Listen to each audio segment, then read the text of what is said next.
She fired him on a Tuesday. By Wednesday morning, her billion-dollar company was burning to the ground, and the only man who could save it was sitting in a hospital room holding his 8-year-old daughter's hand.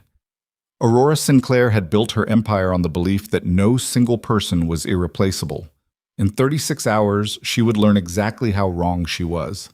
If you've ever been underestimated, overlooked, or thrown away by someone who didn't bother to look closer, this story is for you. Hit that like button, drop a comment with the city you're watching from, and let's see how far this story travels. Now let's begin. The elevator doors opened at 11:47 on a Tuesday night, and Logan Pierce stepped out onto the 4th floor carrying a canvas tool bag, a cold cup of gas station coffee, and absolutely zero expectations for how the next 12 hours were going to go. He already knew about the coolant sensor malfunction in server room C before the alert hit the on-call system. He'd noticed it 3 days earlier, a faint irregularity in the thermal readout that most people would have dismissed as noise. Logan didn't dismiss things. He never had. He'd written up the issue in the maintenance log, flagged it to his supervisor, and when nobody responded, he'd quietly ordered the replacement part himself, paid for expedited shipping out of his own pocket, $47 he didn't really have, and scheduled the repair for tonight. That was Logan in a nutshell. He fixed things nobody else noticed were broken, and he did it without asking for anything in return. Viridian Systems occupied 6 floors of a glass tower in downtown San Francisco, and at nearly midnight, most of those floors were dark. The lobby downstairs was staffed by a single security guard named Terrence, who always waved Logan through with a nod and sometimes offered him half a sandwich if it had been a slow night. The executive floors above were silent. The open-plan offices where the day shift engineers worked left behind with the particular stillness of spaces that had been built for performance and only felt honest when the audience was gone. Logan belonged to a different part of the building, the mechanical rooms, the crawl spaces behind the server racks, the places with cable conduit running along the ceiling and humidity sensors mounted at knee height and floor drains that nobody cleaned as often as they should. He was, according to his official job title, a senior facilities maintenance technician. He'd held that title for 4 years. Before that, for the previous 2 years, he'd held a different title entirely, one that came with an office on the 5th floor and a salary that had 6 figures in it and stock options that by now would have been worth considerably more than he wanted to think about. He didn't think about it. He'd gotten good at not thinking about it. Logan set his coffee on top of a relay cabinet, unzipped his tool bag, and got to work. The coolant sensor took 40 minutes to replace. He ran diagnostics twice, confirmed the thermal regulation was holding steady across all 3 server clusters, logged the repair in the system, and was replacing the access panel when his phone buzzed. Mia. Daddy, are you working late again? He smiled despite himself. She was supposed to be asleep. She was definitely not asleep. Logan. Yes, Bug. Why are you awake? Mia. Couldn't sleep. My chest felt weird for a little bit, but it's okay now. He stopped smiling. He stood very still for a moment, the screwdriver in his hand, reading those words again. Logan. Weird how? Like the fluttering thing, Mia. Yeah, but it went away. Mrs. Henderson checked on me and said I was fine. Mrs. Henderson was their neighbor, a retired nurse in her late 60s who watched Mia on nights Logan worked late, sleeping on their couch with the kind of reliable, unquestioning kindness that Logan had come to depend on more than he liked to admit. She probably had checked on Mia, probably had taken her pulse and looked at the color of her lips, and made the same quiet assessment that Logan made every morning before school. Still here, still okay, still holding. Logan. I'll be home by 3. Go to sleep.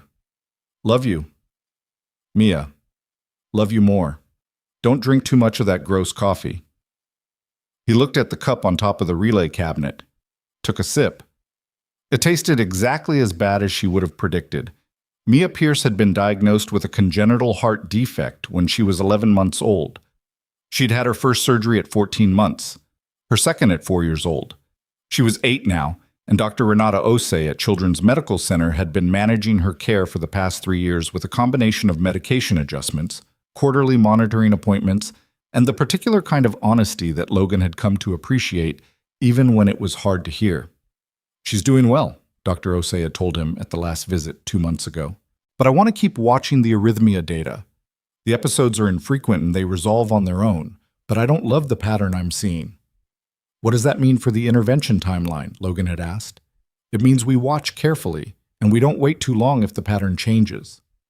What it meant, in the language Logan had become fluent in over 8 years of navigating a medical system that was simultaneously miraculous and exhausting and financially ruinous, was that there was another procedure on the horizon, another bill.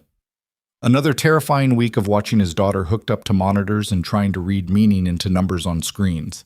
He'd been building a savings cushion for it, slowly, methodically, the way he did everything. His current salary, just under $68,000 a year, wasn't a lot for San Francisco, but he kept his expenses lean and he worked extra shifts when they came up, and he'd gotten the hospital's financial assistance coordinator, a woman named Patricia, to walk him through every available program. He was managing. He was always managing. He finished the repair, drank the rest of the terrible coffee, and moved on to the next item on his list.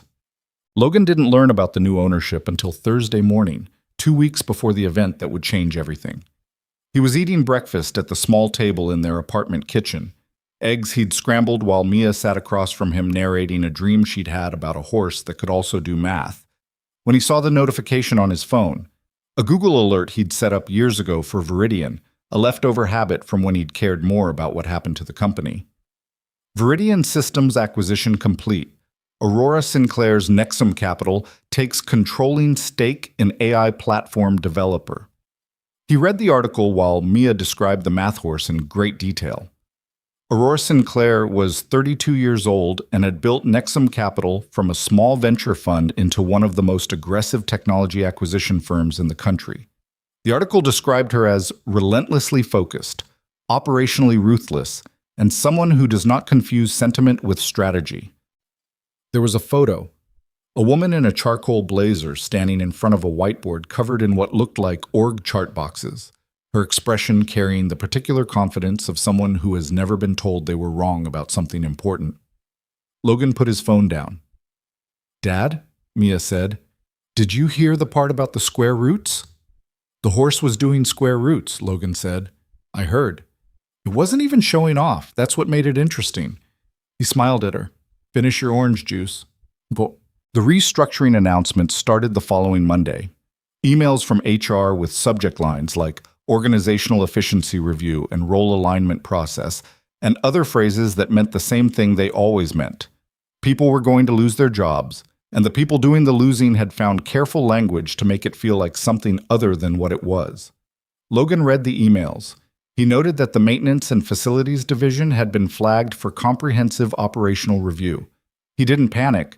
He'd been through corporate transitions before, back when he was on the other side of them, and he knew that the process had its own momentum. It would reach him when it reached him.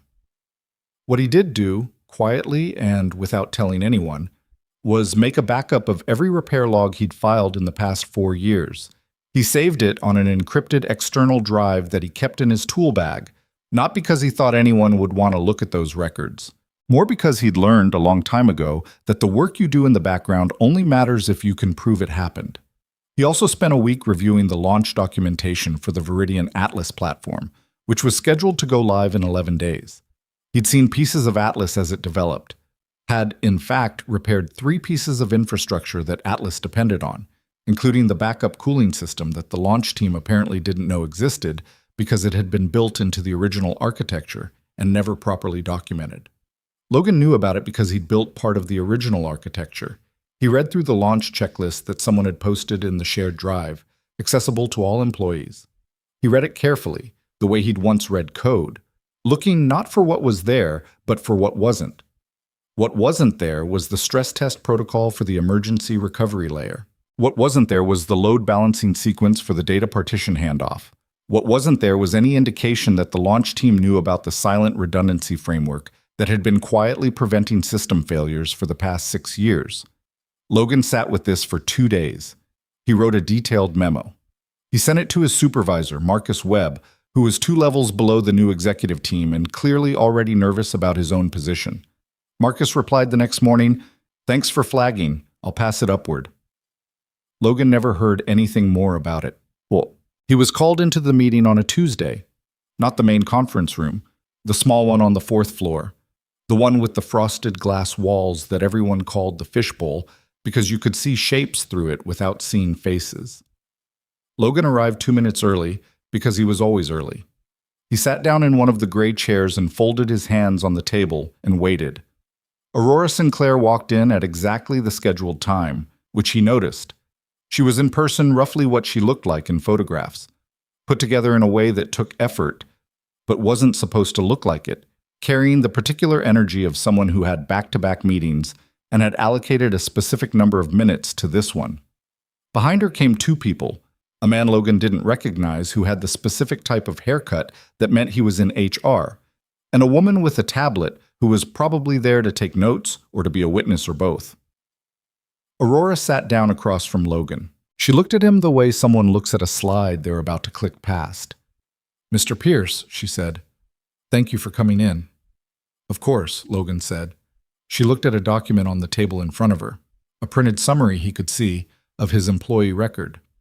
"You've been in the facilities maintenance division for 4 years. Prior to that, you were in a technical architecture role." "That's right." "Why the change?" It was a genuine question, he thought, not hostile. She actually wanted to know. "Family circumstances," he said. "I needed a different schedule." She nodded slowly, in the way that people nod when they're not really absorbing the answer, but are waiting for the pause that means it's their turn again. "As part of the operational reorganization, we've been reviewing all roles across the organization for efficiency and alignment with strategic priorities." She said this in a tone that suggested she was reading from a script, but the script was internal. She'd delivered this speech enough times that it had become automatic. "The facilities maintenance division is being restructured significantly. We're contracting out most operational maintenance and retaining only a small specialist team." Logan looked at her. He didn't say anything. "Your position," she said, "is being eliminated effective immediately. You'll receive your severance package. I sent a memo," Logan said. She paused. "Excuse me?" "A week ago, about the Atlas launch. I sent it to Marcus Webb and asked him to pass it up. Did it reach you?" A flicker of something crossed her face. Not guilt exactly, more like the brief awareness that she should probably know what he was talking about. "There have been a significant number of internal communications during the transition. The Atlas emergency recovery layer hasn't been stress tested," Logan said. He wasn't raising his voice, he wasn't angry, or he wasn't showing it. "The original architecture has a redundancy framework built into the foundation. It's been running silently for 6 years. The launch checklist doesn't account for it, and if the system goes under heavy load during the rollout without the right handoff sequence, the redundancy layer will try to compensate, and it'll create a partition conflict." The HR man and the note-taker were both looking at Aurora. Aurora was looking at Logan with an expression he couldn't quite read. "Mr. Pierce," she said carefully, "you're in facilities maintenance. I know what my job title is. The Atlas platform has a team of 47 engineers who have been working on it for 3 years. I know. I've been watching them work on it." He paused.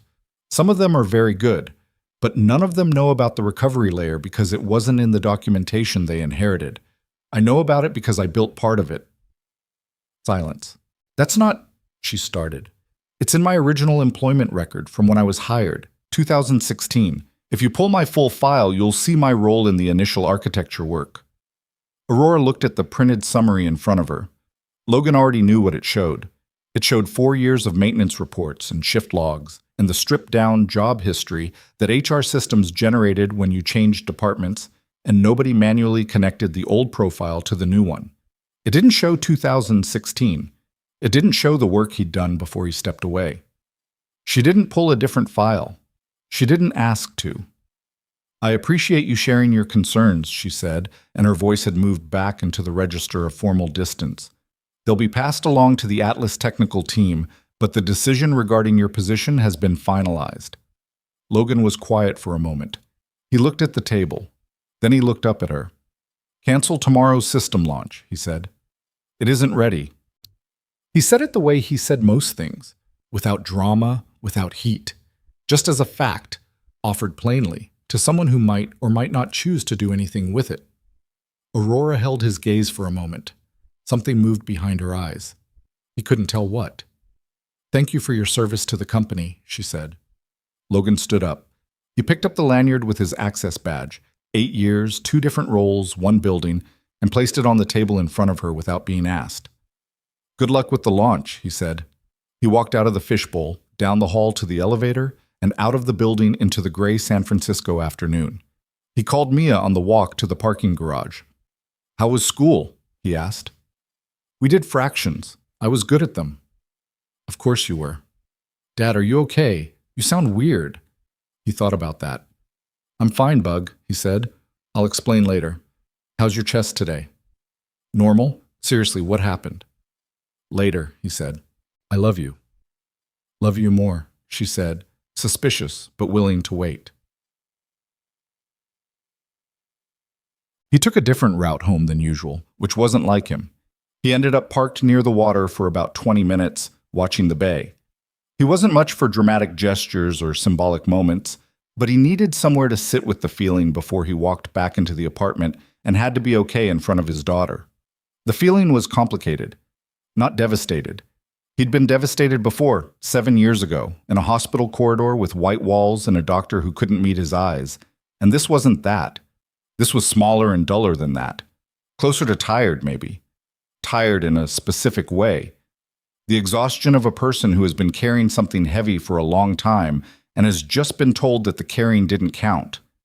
He'd known, at some level, that the transition would reach him eventually. He wasn't naive about the way these things worked. He'd watched it happen to other people, back when he was the person making those calls, and he hadn't always been proud of every decision he'd made.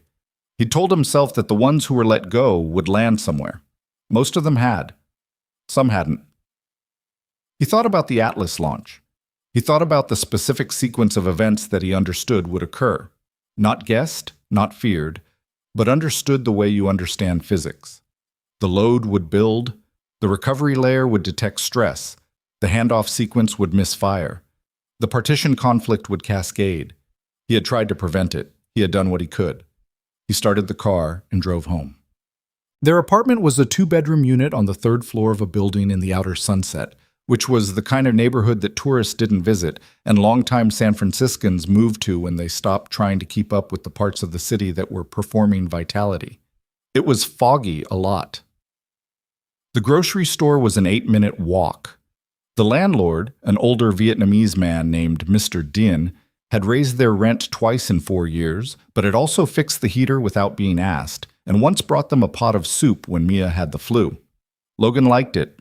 It felt like an honest place.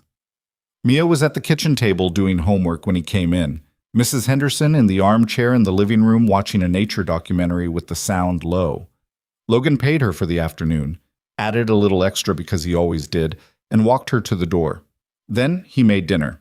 He made pasta with the jarred marinara that Mia preferred over anything he'd ever made from scratch, which he had accepted as one of the minor humiliations of parenting, and he sat across from her at the table while she ate and told him about fractions and the math horse dream again in more detail than he had previously received.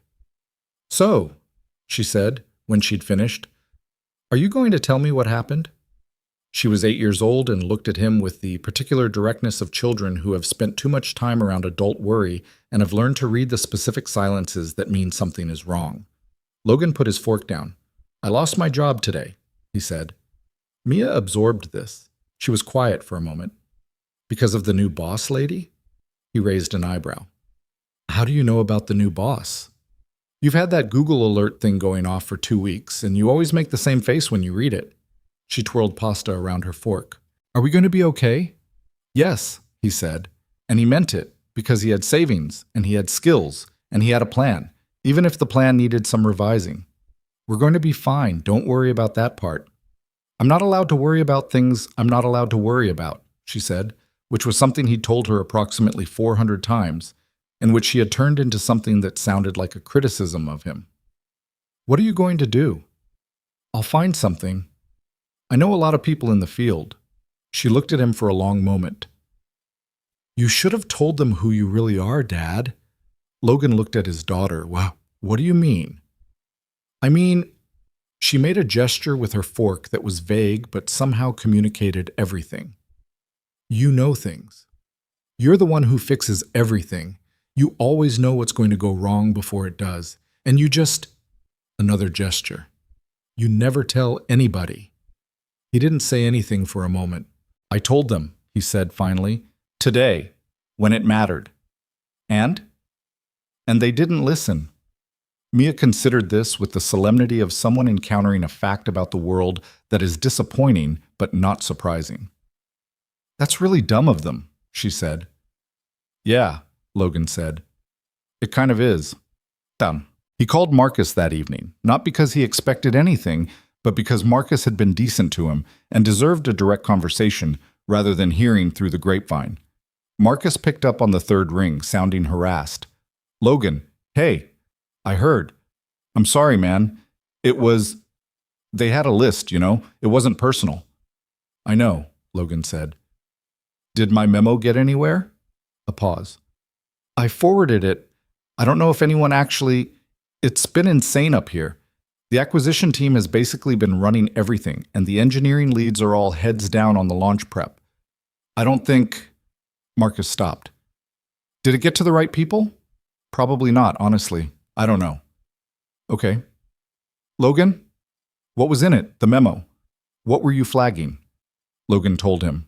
Simply, precisely, the way he'd told Aurora, though with more technical detail because Marcus would follow it. The silence on the other end of the line was different from Aurora's silence. Marcus was actually thinking. That's... Marcus said. That's bad. That would be really bad. Yes. Should I escalate this? That's your call, Logan said. But I wouldn't wait. Logan, if you're right about this, I'm right about it.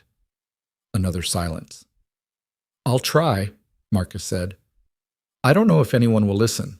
There's a lot of... It's political right now.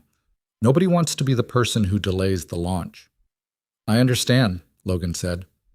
After he hung up, he sat on the couch in the living room for a while. The apartment was quiet. Through the wall, he could hear Mia moving around in her room, the small sounds of her getting ready for bed. He thought about the Atlas platform. He thought about the recovery layer he'd built into it 6 years ago, late nights and careful choices.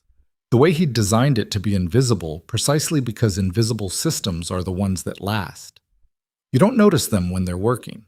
You only notice them when they stop.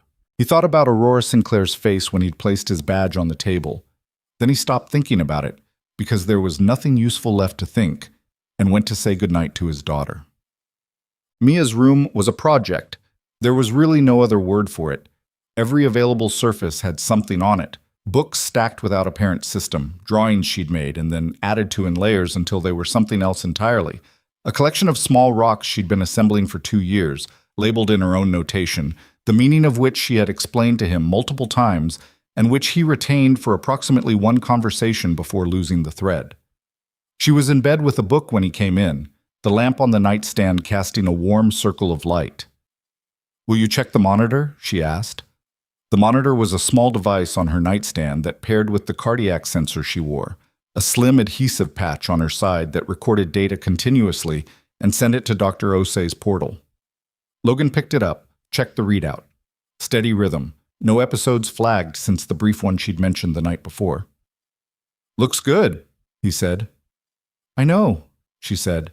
"I can tell when it's weird and when it's not." She had, over 8 years, developed a proprioceptive relationship with her own cardiac system that her doctors found remarkable and that Logan found both impressive and heartbreaking. No 8-year-old should have to be that intimate with the mechanics of their own survival. He sat on the edge of her bed. She put the book down. "Dad," she said, "tell me about when you built things." It was something she asked occasionally, in the quieter moments. He used to avoid it, now he didn't. "What do you want to know?" "Did you like it? Building the computer stuff?" "Yes," he said honestly. "Yeah, I really did." "Did it feel like you were making something that mattered?" He thought about that.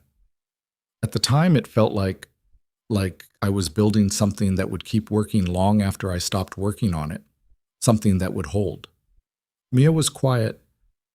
Are you glad you stopped? He looked at her. Her small face in the lamplight, the dark circles under her eyes that had always been there since the second surgery, the way she held very still when she was asking something that actually mattered to her. I didn't stop, he said. I just changed where I was working. She seemed to think about this.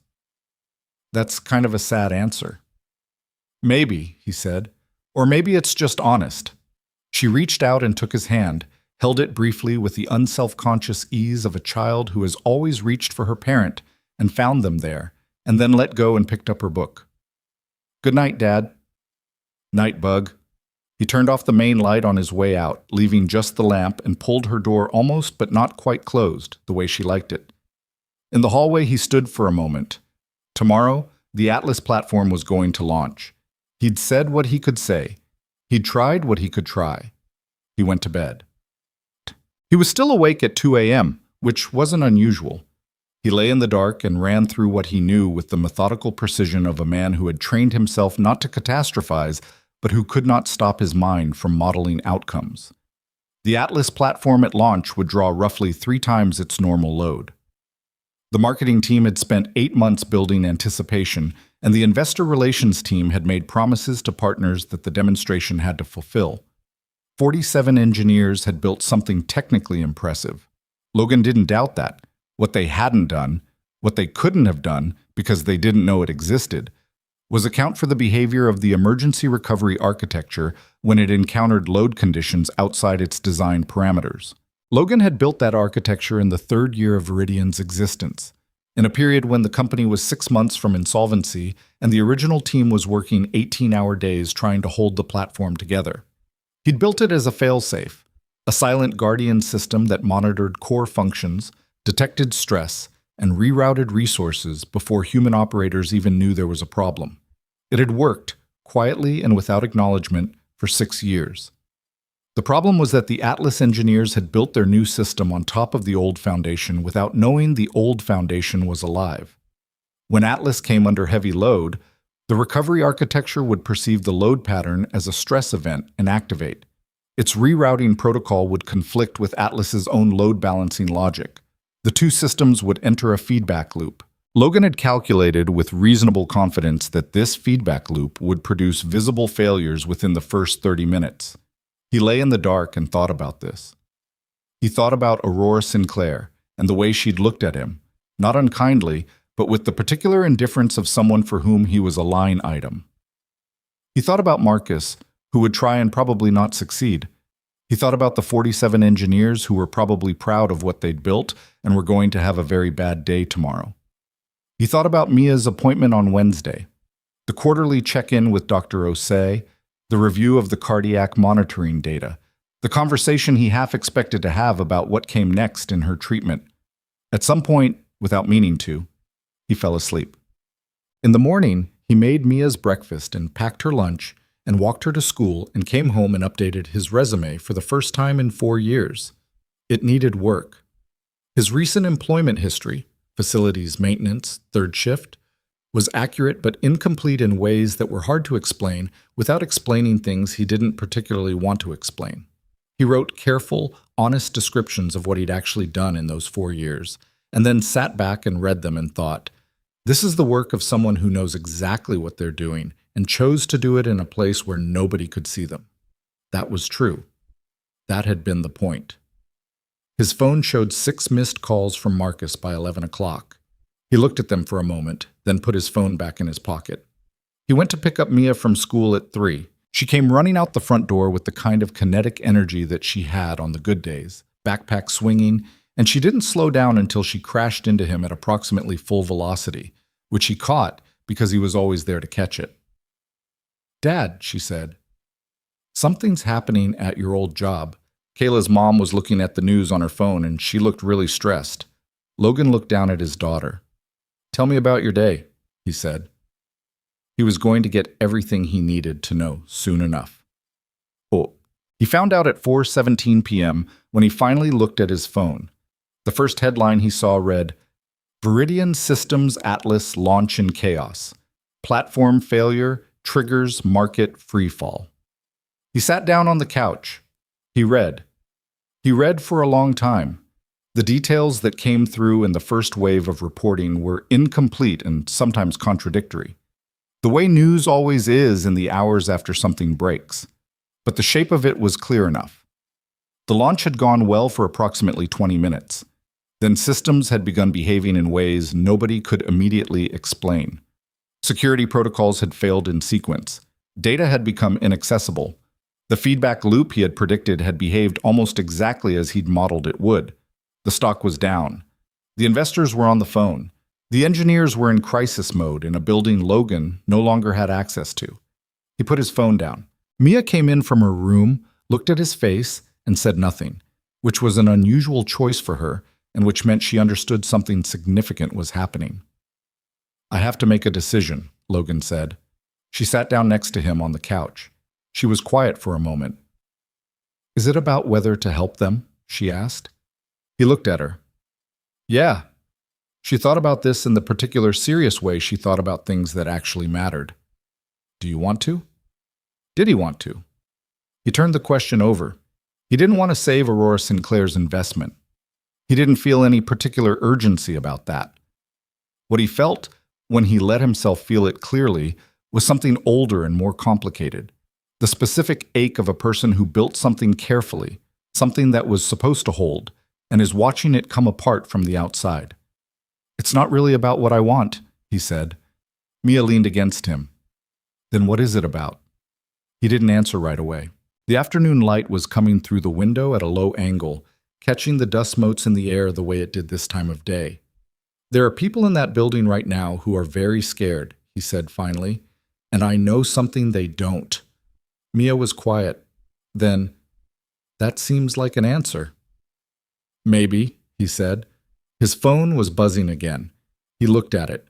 A number he didn't recognize. He had a pretty good idea who it was. He didn't pick up. Not yet. He and Mia sat together on the couch for another few minutes while the afternoon light moved across the floor, and then he got up and started dinner and put his phone face down on the counter and thought about what came next. Because something was coming next. It always did. The question was just what shape it was going to take. The unknown number called 3 more times before Logan picked up.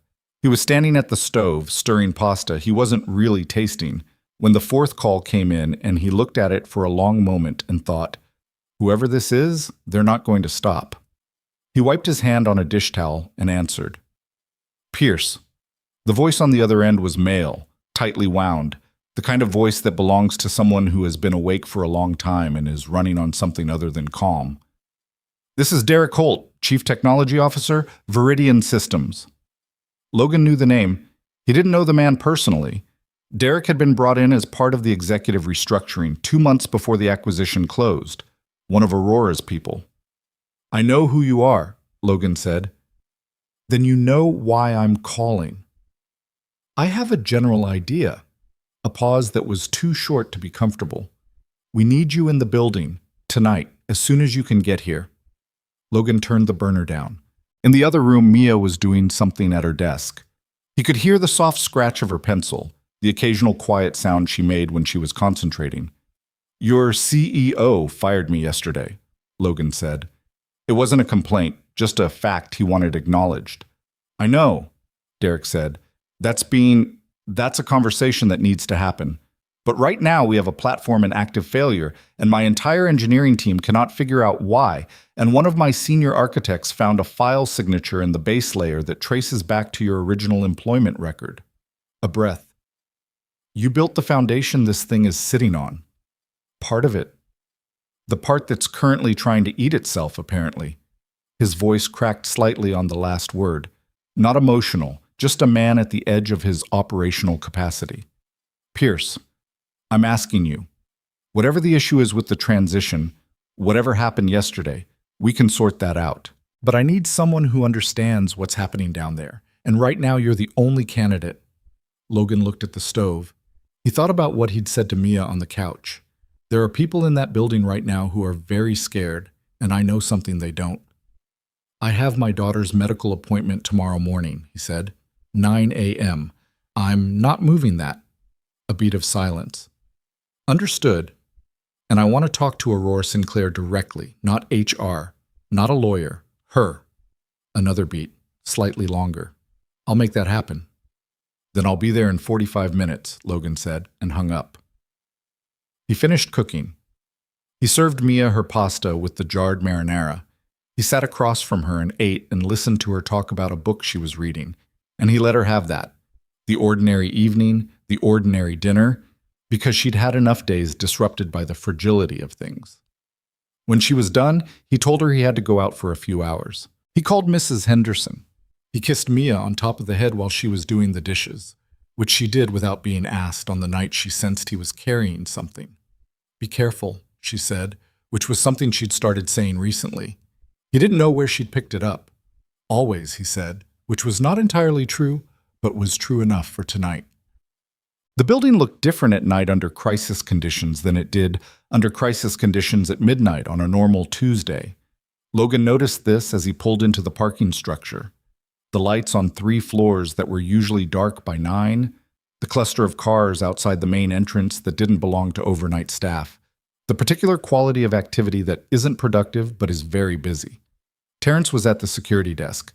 He looked up when Logan walked in, and his expression did something complicated. Logan, he said. Hey, Terrence. They said you were coming. He slid a visitor badge across the desk. A visitor badge, not an employee badge. Logan noticed that, noted it, and picked it up without comment. Derek Holt's up on 6. He said go straight up. Thanks. For what it's worth, Terrence said, I told my nephew not to invest. Logan paused.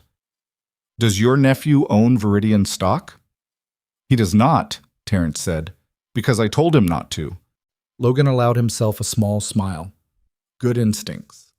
He took the elevator to 6. The 6th floor was the kind of controlled chaos that happens when smart people encounter a problem they can't solve and have been awake too long. Engineers at standing desks and laptops, multiple screens showing diagnostic dashboards.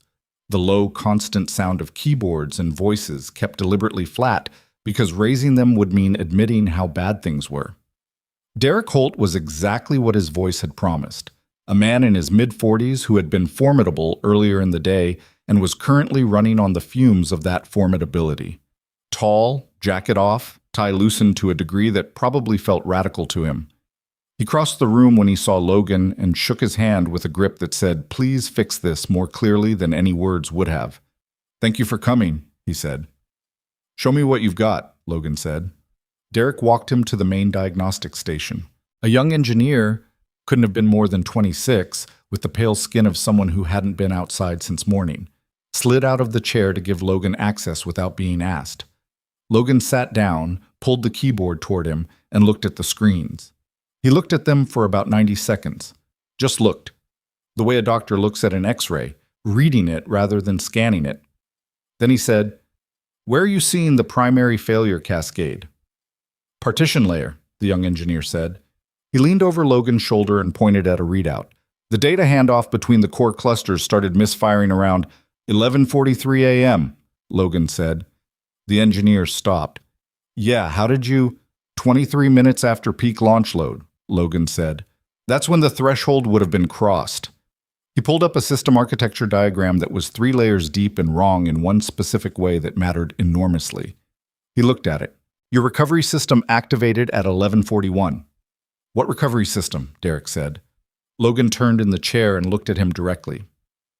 "The emergency recovery architecture that's been embedded in the platform's base layer since 2017. It was designed to activate under stress conditions and reroute resource allocation automatically before human operators detected a problem." He paused. "Nobody told your team about it." The silence that followed was the silence of a room full of engineers having a collective realization. "That's—" Derek started. "It's been working quietly for 6 years, Logan said. "It's why you've had fewer unexplained outages than your competitors. Your team probably credited good engineering." He wasn't being cruel about it, just accurate. When Atlas launched and the load hit the threshold, the recovery architecture interpreted the stress pattern as an emergency and activated. Its rerouting protocol runs on a different logic tree than Atlas's load balancing system. They entered a feedback loop. Derek sat down heavily in a chair behind Logan. They've been fighting each other. Yes, for 8 hours, roughly. A pause. Can you fix it? Logan looked back at the screen. He was already several steps ahead in his thinking. Had been since last night, if he was honest, mapping the intervention against the current state of the failure, calculating what was recoverable and in what sequence. I need access to the base layer, he said. Root level, not through the Atlas interface, directly. I'll get you clearance. And I need everyone who isn't actively running diagnostics to step back and not touch anything, Logan said. He wasn't unkind about this either, but he was clear. The system is unstable. Every time someone runs a patch attempt, they're giving it new data to react to. You've been making it worse. Another silence. This one had a different texture. A little defensive, a little ashamed. The young engineer behind him exhaled slowly. He's right, the engineer said to no one in particular. We've been running 6 patch attempts in the last 4 hours. I thought we were helping. You were working with incomplete information, Logan said. It's not the same thing as making a mistake. He meant that. He watched the engineer's shoulders drop slightly with something like relief. But Derek got him root access in 12 minutes, which was faster than Logan expected and which he noted as evidence that Derek Holt, whatever else he was competent under pressure. Logan worked. He worked the way he'd always worked when it mattered. Not fast in the theatrical sense, not with the performative speed of someone who wants to be watched working, but with the steady, deliberate pace of someone who understands that correctness is more valuable than velocity. He moved through the base layer like someone reading a book they wrote themselves, finding the passages, checking the logic, tracing the activation sequence of the recovery architecture against what the Atlas system was doing. Around him, the room stayed mostly quiet. Derek had relayed his request, and people had pulled back from their stations, watching. Some of them watched him the way the young engineer had, with a cautious, dawning recognition. Others watched him with the slightly resentful skepticism of people who are good at what they do and are not accustomed to being sidelined by someone they've never heard of. Logan didn't mind either reaction. He wasn't here for the room. At some point, a woman he didn't know brought him a coffee. He drank it without looking up. It was actually decent. At 11:15 p.m., he found the exact handshake error in the recovery protocol's activation logic. It was elegant, in a way, the kind of failure that only reveals itself under precisely the wrong conditions. The original architecture had been designed for a different version of the platform, and when Atlas had been built on top of it, nobody had updated the threshold parameters. The recovery architecture was responding to normal Atlas behavior as if it were a catastrophic emergency, because in the world it had been designed for, that behavior pattern would have been. He wrote a patch for the handshake error. He ran it through a simulation 3 times before touching the live system. Then he wrote a second patch for the partition conflict that had accumulated over 8 hours of the 2 systems fighting each other. Before I implement this, he said, loud enough for the room, I need to know the current status on the investor calls. Derek looked up from a conversation he was having in the corner. Still active. 3 of the 4 major partners have agreed to hold until morning. The 4th, he paused. The 4th is being managed. What does that mean? It means Aurora is on the phone with them personally and has been for 2 hours. Logan absorbed this. Okay, he said, implementing first patch. He ran it. The feedback loop, which had been generating cascading error reports at a rate of approximately 40 per minute for the past several hours, slowed. The counter on the diagnostic screen dropped. 40, 22, 11, 7, 4, 2. The room was very quiet. Then the young engineer said, in a voice that was almost a whisper, It's stabilizing. Not yet, Logan said. Second patch. He ran it. The partition conflict errors began resolving in sequence. Not all at once, but one cluster at a time, the way a series of locked doors opens when you find the right key. Logan watched the data streams normalize, checked the load, balancing readout, confirmed that the Atlas system and the recovery architecture had stopped fighting and returned to a state of, if not cooperation, at least coexistence. The dashboard turned from the red and yellow patchwork it had been for 8 hours to something that was almost entirely green. Logan leaned back in the chair. No one spoke for a moment. Then Derek said, "Is it stable?" Logan said. "For now. There's a permanent fix that needs to be implemented before you run anything like a full-scale load again. The recovery architecture parameters need to be recalibrated for the Atlas environment. That's a longer project. A week? Maybe less if you put the right people on it. But the immediate failure is resolved." Derek stood up. He walked over, and for a moment Logan thought he was going to shake his hand again, but instead he just stopped and looked at the screen, at the green dashboards, with an expression that was mostly exhaustion and a small, almost hidden piece of disbelief. "How long have you known about this specific failure mode?" Derek asked quietly. "I flagged it in a memo last week," Logan said. "Sent it to Marcus Webb." Derek closed his eyes briefly. He forwarded it to an inbox that nobody checked during the transition period. He opened them again. "It's been sitting there since Thursday." Logan didn't say anything to that. There was nothing useful to say. "I need to talk to Aurora," he said instead. She came to him. That surprised him, actually. He'd half expected to be shown into a conference room to wait. The visitor badge treatment, the implicit reminder of his current status.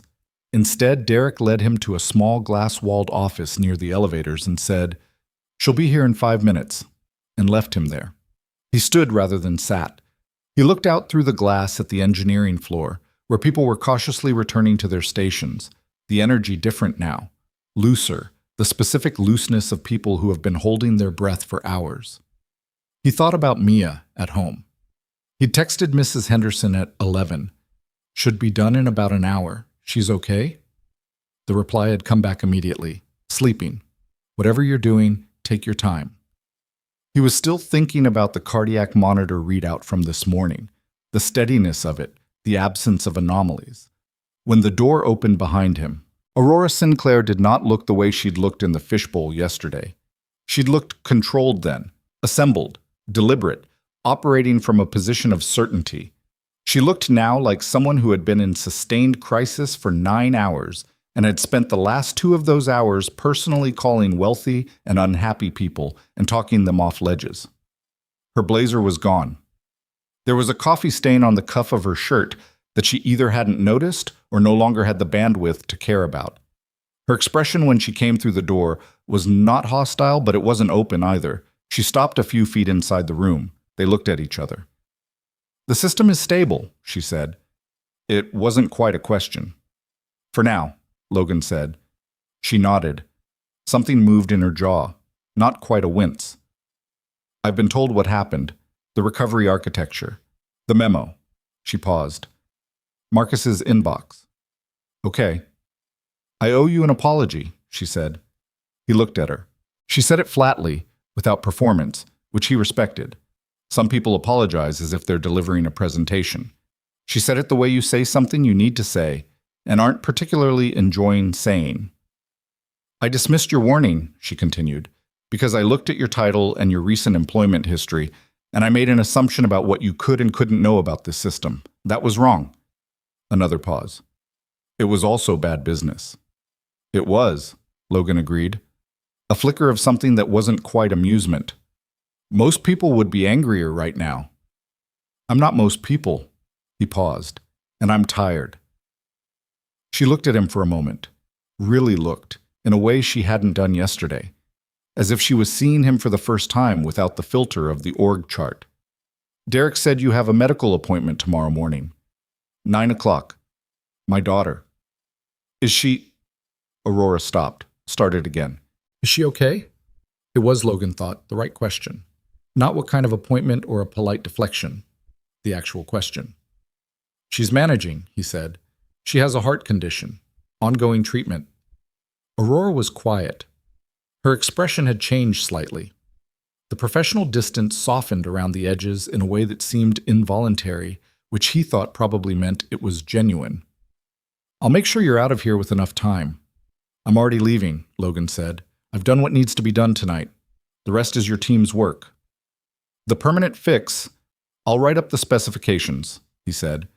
"Full documentation of the recovery architecture, the recalibration requirements, what your team needs to implement the long-term solution. I'll send it to Derek." He paused. I'll do that as a... He thought about the right word. As a professional courtesy. Something shifted in her face. Why? Because 47 engineers built something they're genuinely proud of, he said, and it should work the way it was designed to work. That matters, regardless of the rest of it. Aurora was quiet for a long moment. The building hummed around them. The particular sound of a crisis receding, of systems returning to their normal operational hum. The termination, she said. The decision made yesterday. I'm not asking for anything tonight, Logan said. I'm tired and I need to get home. We can talk about it another time or not at all. He meant the last part. He'd built a life out of not needing acknowledgement from people who hadn't been looking anyway. I want to talk about it, she said. Not tonight, but I want to. She said it carefully, like she was staking out a position. Whatever you think of me right now, I don't make the same mistake twice. Logan picked up his jacket from the chair where he'd draped it. That would put you ahead of a lot of people, he said. He said it without sarcasm, and she received it the same way, which he noted. Your daughter, Aurora said as he moved toward the door. The appointment tomorrow. I hope it goes well. He stopped, looked back at her. She was standing in the middle of the small office with the coffee stain on her cuff and the particular look of someone who is holding more weight than they're showing, and for the first time he saw something in her expression that he hadn't seen yesterday. Not vulnerability exactly. More like the effort of a person who is trying to be more careful than they were. Thank you, he said. He took the elevator down to the lobby. Terrence had gone off shift. The overnight guard gave him a nod. He pushed through the glass doors into the cold San Francisco night, the Bay Air cutting through his jacket, the city's particular nighttime quiet pressing in around him. He sat in his car for a moment before starting it. The diagnostic printout Derek had given him was on the passenger seat. Pages of system data, error logs, the shape of a crisis neatly documented after the fact. He put it face down. His phone showed a text from Mia, sent at 10:43 p.m. I know you said you'd explain later. This counts as later. He smiled at his phone in the dark. Logan, tomorrow, bug. I promise. Mia, you always promise that, Logan, and I always do it. A pause. Then, yeah, okay, night, Dad. He started the car and drove home through the empty streets, the city lit up around him. Somewhere behind him, a building full of engineers watching green lights hold steady on screens and not yet knowing the full story of why. That story wasn't his to tell. It never really had been. He'd built things to last and walked away from the credit. And somewhere along the way, he'd made peace with that. Or mostly peace, the kind of peace that holds on the good days and frays a little on the hard ones. Tomorrow, Mia had her appointment. Everything else could wait until after that. He got 4 hours of sleep, which wasn't enough, but was what was available. Logan was up at 6:15, moving quietly through the apartment while Mia slept. He made coffee. He stood at the kitchen window with the mug and watched the fog do what it always did over the outer sunset in the early morning, sit low and dense against the rooftops, softening everything, making the neighborhood look like a place that existed slightly outside the regular world. He'd lived here for 3 years, and he still found it beautiful in a way that felt almost accidental, like the city had forgotten to make this part expensive. He showered and changed and was scrambling eggs when Mia appeared in the hallway in her pajamas, her hair doing something architectural on one side from sleeping on it, squinting in the kitchen light. You're making eggs, she said. Astute. You only make eggs on appointment days. She climbed onto the stool at the counter. Because you think protein is important before hospitals. Protein is important before hospitals. You've said that approximately 900 times. And yet here we are with eggs. He slid a plate in front of her. How's your chest? She pressed her hand to her sternum, a gesture so habitual she probably didn't notice she was doing it anymore. Fine. Normal. She picked up her fork. Dad, last night, you said you'd explain. He sat down across from her with his own plate and told her. Not all of it, but the relevant parts. The call from Derek, the drive back to the building, what he'd found in the system and how he'd fixed it. He told it plainly, without drama, the way he told her most things. She listened with the focused attention she brought to things that actually mattered to her, not touching her eggs until he was done. So you saved it, she said. The system needed to be corrected. I corrected it. Dad, You saved a billion-dollar company. The jury's still out on the billion-dollar part. Mia looked at him with the expression she had, the one that said she found his deliberate understatement both endearing and slightly exasperating. And the boss lady, you talked to her? Aurora, yeah. Was she sorry? He thought about that, the coffee stain on her cuff, the flatness of the apology, which had somehow made it more credible. She was. Good, Mia said, and went back to her eggs with the decisive air of someone who has rendered a verdict and closed the case. Then, after a moment, are you going to go back? To work there? I don't know yet, he said honestly. That's a conversation that hasn't happened. What do you want? It was the same question she'd asked last night, and he still didn't have a clean answer. He wanted Mia's appointment to go well. He wanted the cardiac data to show what he hoped it would show. Everything else, the job, Aurora, the question of what happened next, felt like a secondary problem until that one was resolved. I want you to eat your eggs, he said, so we're not late. Children's Medical Center was 40 minutes from their apartment on a light traffic morning. Logan knew the route the way he knew a few other routes in his life. Not just the turns, but the texture of the drive, the specific quality of the light at different times of day, the parking structure entrance that looked like the wrong one but wasn't. He'd driven it dozens of times. It never felt entirely routine. Dr. Renata Osei's office was on the 4th floor of the cardiology wing, which had been renovated 3 years ago and smelled like fresh paint that had never fully dissipated. The waiting room had low chairs and a wall with a mural of stylized animals that Mia had been studying critically since she was 5. The elephant still looks like it has a skin condition, Mia said, looking at it from her chair while Logan checked them in. You've been saying that for 3 years. It's been true for 3 years. He sat down beside her. Around them, other families occupied other chairs. Parents with the particular careful stillness of people waiting for news. Children of various ages at various stages of patience. Logan had spent a lot of time in this room. He knew the rhythm of it, the specific way time moved here. Slower than everywhere else, charged with the weight of what was being waited for. Mia had her book out within 30 seconds. She was reading something with a dragon on the cover, which was a departure from her recent nonfiction phase, but which she had defended on the grounds that fiction was sometimes the more efficient way to learn things about people. Logan watched her read and tried not to run the numbers again. He ran them anyway because that was how his brain worked. The cardiac monitoring data, the frequency of arrhythmia episodes over the past 6 months, the trend line that Dr. Osei had said she didn't love. He knew enough about cardiac care to understand what the numbers suggested without knowing enough to know if what they suggested was actually what it meant. That was the specific torture of being an informed parent in a medical situation. You knew enough to be scared, and not enough to be certain. Stop running the numbers, Mia said, without looking up from her book. I wasn't. You make a face when you do it. She turned a page. It's going to be what it's going to be. Dr. Osei will tell us. He looked at his daughter, 8 years old and reading a dragon book in a cardiology waiting room with the pragmatic equanimity of someone who has had to learn very early that some things can't be controlled and the energy spent dreading them is better used elsewhere.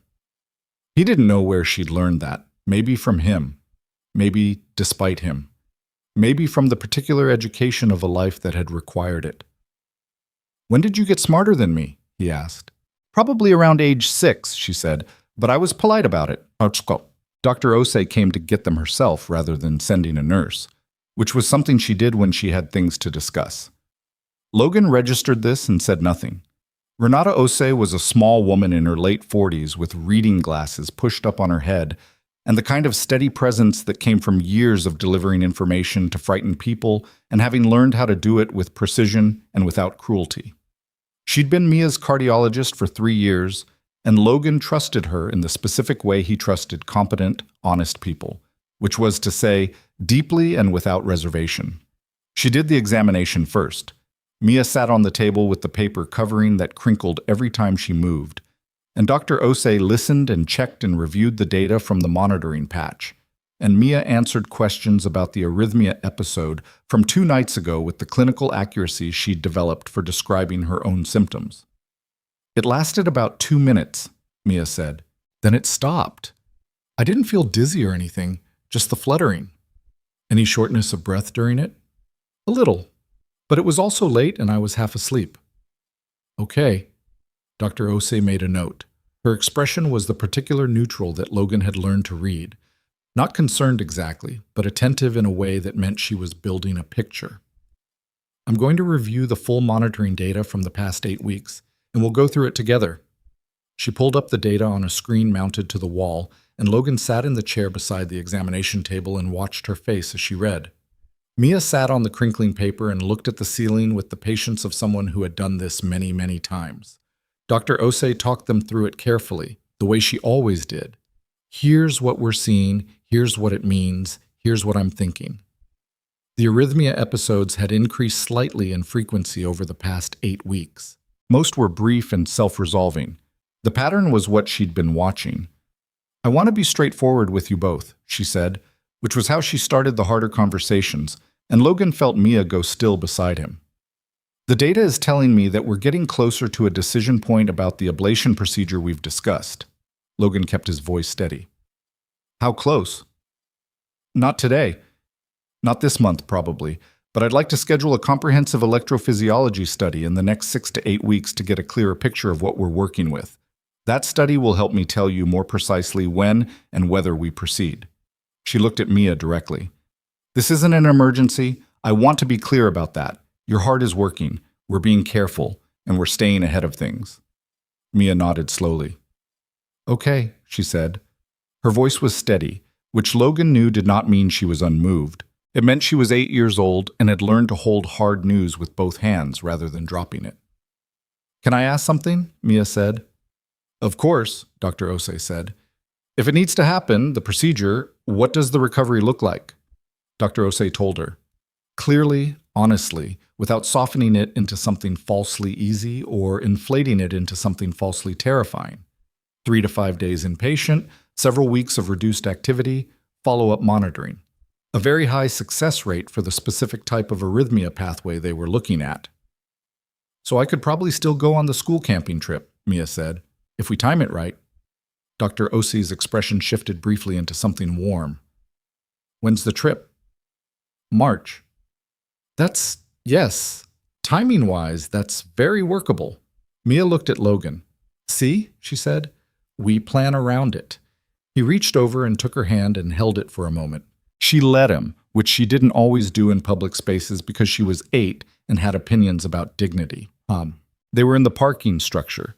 Mia eating a granola bar from her backpack with the satisfied air of someone who has successfully navigated a difficult morning when Logan heard someone call his name. He turned around.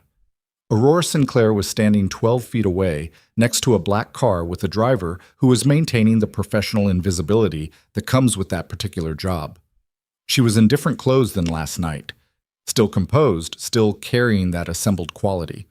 But she looked like someone who hadn't slept much either. She was holding a coffee cup from somewhere that wasn't a gas station, and she looked slightly uncertain in a way that was new on her. Logan stared at her. What are you doing here? He asked. She stopped, glanced at Mia. I wanted to talk to you. Derek said your appointment was here. She paused. I asked Derek where your appointment was, which, in retrospect, I understand might feel like a boundary issue, Logan said. Yes, like that. She held the coffee cup with both hands. I'm sorry, I should have waited. Mia was looking at Aurora with the frank, unfiltered assessment of a child who has not yet learned to pretend she isn't looking. Are you the boss lady? She asked. Aurora blinked, looked down at Mia. Something in her face rearranged itself. Yes, I suppose I am. You fired my dad. Mia, Logan said. That's accurate, Aurora said carefully. And then his thing broke, and you needed him to fix it. A beat. Also accurate. Mia considered her with the unhurried judgment of someone who has all the time in the world and no reason to be polite about the process. He stayed up until almost 2 a.m. He still made eggs this morning. I know, Aurora said. Your father did something last night that most people wouldn't have done. Because most people would have been mad, Mia said. Yes. He was mad, Mia said. He just didn't show it. Logan looked at his daughter. How do you know I was mad? Because you stirred your pasta for like 10 minutes and didn't eat it, she said, with the crisp confidence of someone presenting physical evidence. Aurora's expression did something brief and involuntary, a small movement at the corner of her mouth that wasn't quite a smile, but was in the neighborhood. She caught it and put it away. Can I? She looked at Logan. Can I talk to you for a few minutes? I drove out here. I know it was presumptuous, but I needed to say something that I didn't say well enough last night. Logan looked at his daughter. Bug, can you sit on that bench over there for a minute? Mia went to the bench with her granola bar, maintaining a visible and pointed interest in the nearby concrete pillar, which was her version of pretending not to listen. Logan turned back to Aurora. Say it. She looked at him. In the flat gray light of the parking structure, without the context of her office or the crisis of last night, she looked more like a person and less like a title, tired around the eyes, holding something she hadn't managed to put down. I pulled your original employee file this morning, she said. The full one, not the summary HR gave me. She paused. You were one of the founding architects. Yes. You built core pieces of the platform that the entire company runs on. Parts of it. There were others. You left in 2019. Personal reasons is what the file says. She stopped. The question was in her expression, but she didn't push it. Logan looked at the concrete floor for a moment. He could leave it there. He'd left it there with most people because most people didn't need to know, and he didn't have the energy to carry their reactions to it. He looked up. My wife died, he said. Car accident. March 2019. Mia was 2. He said it the way he'd learned to say it, plainly, cleanly, without loading it. The facts first. I was working 90-hour weeks. I had a 2-year-old with a serious heart condition, and I was working 90-hour weeks and I wasn't there. He stopped.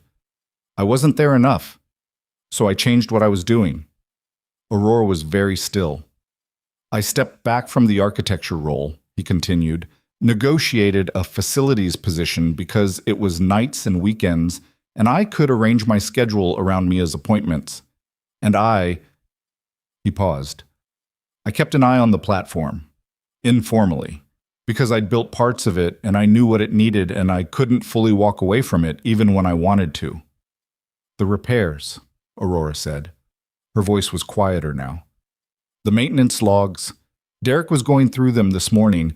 3 of the system failures in the past 4 years would have been significant if they'd developed, Logan said. Yes, I caught them before they did. She looked at him for a long moment. He watched her processing it.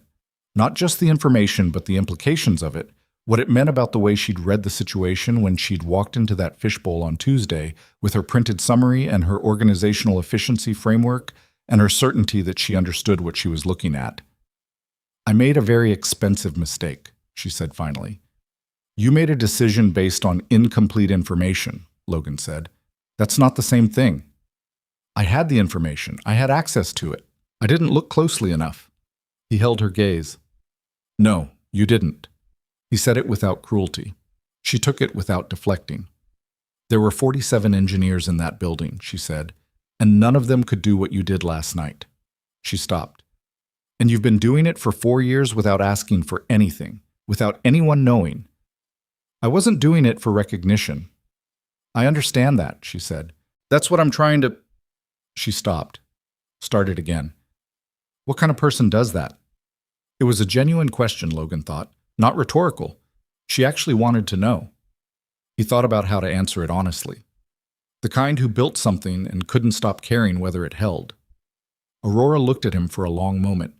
Something shifted in her expression, not the controlled professional effect she wore like armor, but something underneath it, a layer she didn't usually let get to air.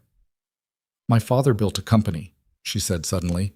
It came out like something she hadn't planned to say. Mid-sized logistics firm, Ohio. He built it over 30 years. I watched him work myself half to death for something he genuinely loved, and when he retired, the board he'd built replaced him with someone who lasted 18 months before running it into the ground. She paused. I swore I was going to be someone who looked carefully, someone who understood what she had before she decided to change it. Logan waited. I didn't do that with you, she said. He looked at her.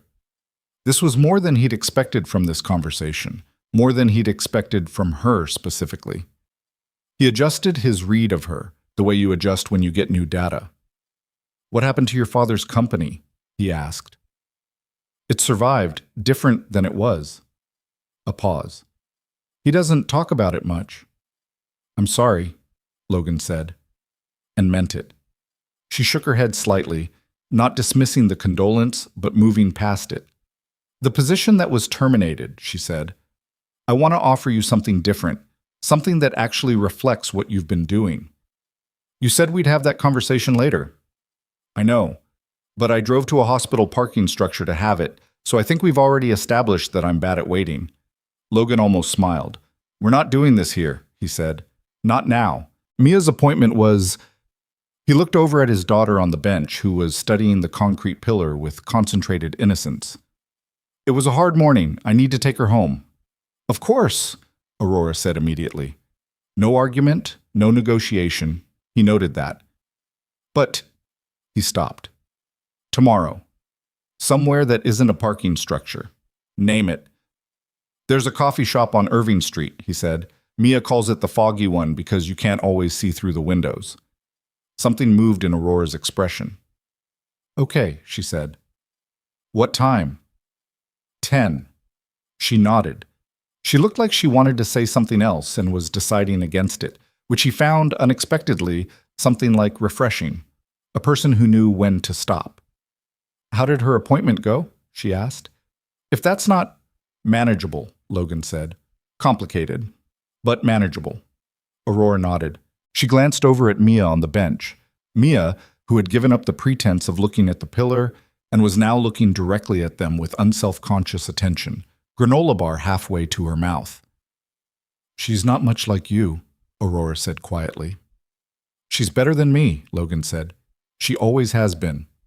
He said it the way he said true things, without sentiment dressing it up. Aurora received it the same way. He walked back to his daughter. Mia fell into step beside him, and as they passed through the parking structure toward the car, she said quietly, She seems tired. She's had a hard couple of days. Did she actually say sorry this time, like a real one?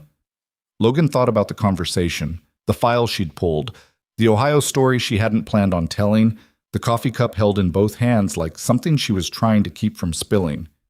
Yeah, he said. She did. Mia absorbed this. Okay, she said. Then I don't hate her. High praise. I'm 8. My standards are appropriate for my age. She got in the car and put on her seatbelt. Logan sat in the driver's seat for a moment. He looked in the rearview mirror at his daughter, who had opened her dragon book again with the serene efficiency of someone who does not waste available reading time. He thought about what the morning had contained. The arrhythmia data. Dr. Osei's carefully honest face. The electrophysiology study, 6 to 8 weeks out. The procedure that was probably coming, the financial weight of it that he hadn't fully calculated yet. The school camping trip in March that Mia had immediately placed on the timeline like a fixed point to navigate around. He thought about Aurora in the parking structure with her expensive coffee and her father's story and the particular look of a person who has been running very fast and has just been forced to stop and see where they actually are. He thought about the platform humming along on 6 floors of a glass tower somewhere across the city, the recovery architecture running silently inside it, doing what it had always done, holding things together in the dark, without acknowledgement, because that was what it was built for. He started the car. You know what I want for lunch? Mia said from behind her book. Grilled cheese, Logan said. A pause. Okay, you do know me, she said, but I reserve the right to be surprised sometimes. He pulled out of the parking structure into the gray San Francisco morning, the fog still sitting low over the city, everything still soft at the edges, the way it was out here before the day fully decided what kind of day it was going to be. He didn't know yet what came next. The coffee shop tomorrow. The conversation he hadn't had. The decision that was sitting somewhere in his near future, waiting for him to reach it. But for now there was grilled cheese and his daughter's voice in the back seat, and the particular feeling of a man who has made it through a hard night and a harder morning and is, against modest expectations, still standing. That was enough for this particular moment. It had to be. The coffee shop on Irving Street was the kind of place that had been there long enough to stop trying. Mismatched chairs, a chalkboard menu that hadn't been fully updated since sometime last year, an espresso machine that sounded like it had opinions. Logan got there 8 minutes early and ordered a black coffee and sat at the table near the window. The one where you could sometimes see the street and sometimes couldn't, depending on what the fog was doing. It was doing its thing today. The window was mostly gray. He'd slept better the second night.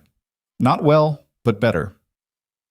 Mia had eaten 2 grilled cheese sandwiches at lunch and spent the afternoon absorbed in her dragon book and had gone to bed without incident, the cardiac monitor showing the steady rhythm he always checked before he let himself rest. He'd sat at the kitchen table after she was asleep and written the technical documentation for the Atlas recovery architecture.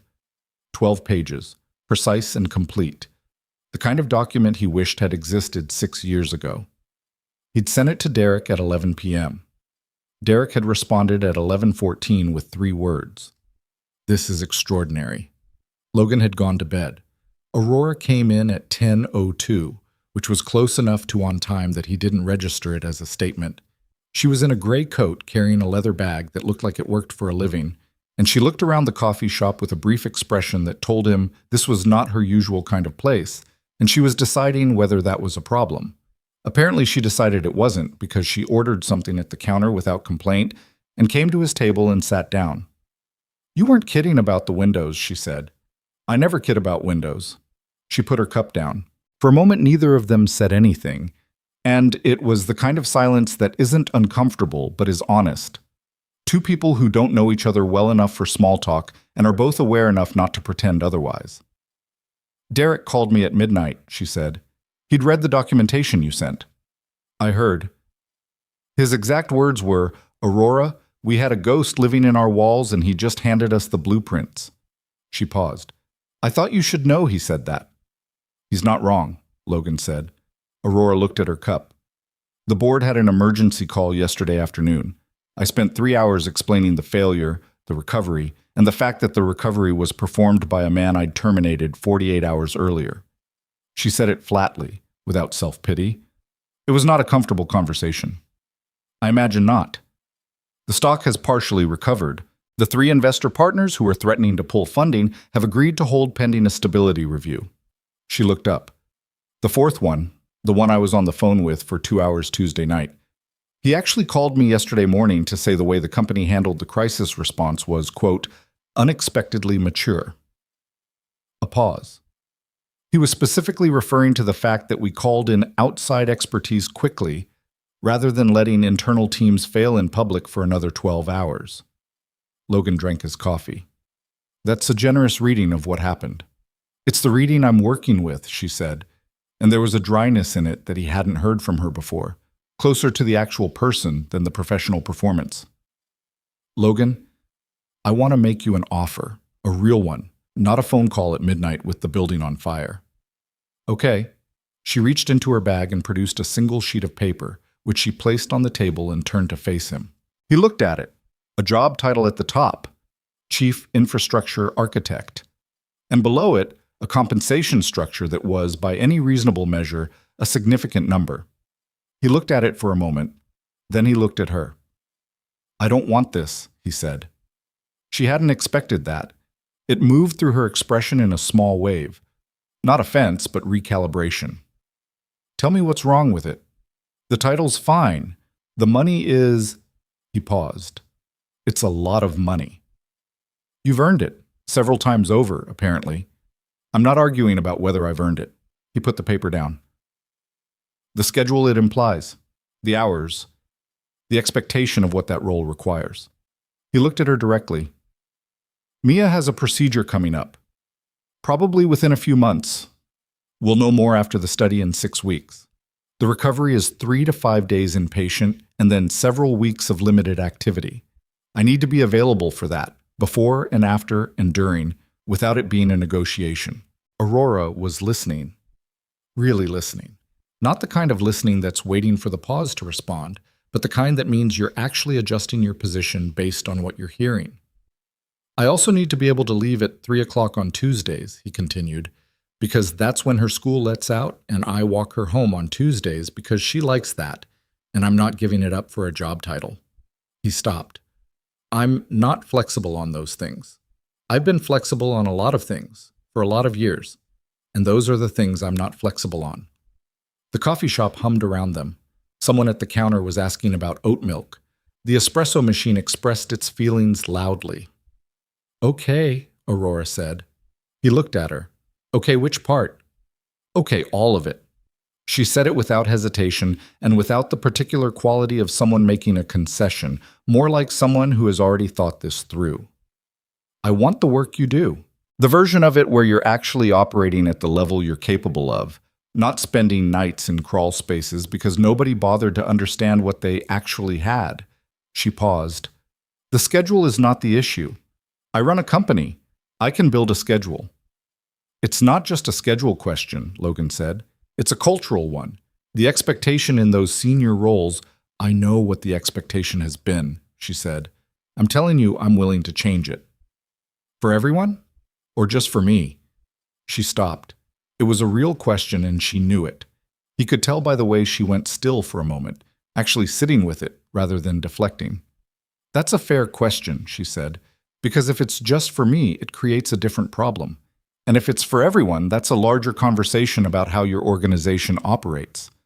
You've been in a maintenance role for 4 years, Aurora said slowly, and you're sitting here negotiating organizational culture at me. I was in a maintenance role. I've also been in the rooms where those cultures get set. He held her gaze. I know what it looks like when a company says one thing and means another. I've seen what it costs the people who believe the version they were told. She was quiet. Something moved in her expression. Not defensiveness, but recognition. The specific look of a person encountering a truth about themselves that they've been approaching from the other side. My company has a retention problem, she said finally. Good people, mid-level, senior. The standard reason given is compensation. Derek thinks it's something else. What does Derek think? He thinks the people who leave are the ones who are doing the actual work and figured out nobody noticed. A pause. Sound familiar? Logan looked at her. Derek's smart. He is.